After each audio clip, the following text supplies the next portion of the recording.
नागेन्द्रहाराय त्रिलोचनाय भस्माङ्गरागाय महेश्वराय नित्याय शुद्धाय दिगम्बराय तस्मै नकाराय नमः शिवाय नमः शिवाय नमः शिवाय। मंदाकिनी सलिल चंदन चर्चिताय नंदीश्वर प्रमथनाथ महेश्वराय मंदार पुष्प बहुपुष्प सुपूजिताय तस्मै मकाराय नमः शिवाय नमः शिवाय नमः शिवाय। शिवाय गौरी बदनाब्ज वृन्द शूर्याय दक्ष्याध्वरनाशकाय श्रीनीलकण्ठाय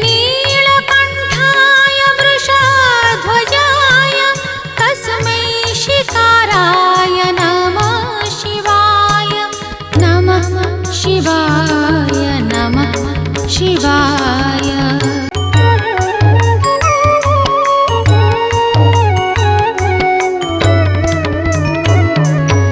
वशिष्ठकुम्भोद्भवगौतमार्य मुनीन्द्रदेवार्चितशेखराय चन्द्रार्कवैश्वानरलोचनाय तस्मै बकाराय नमः शिवाय नमः शिवाय नमः शिवाय।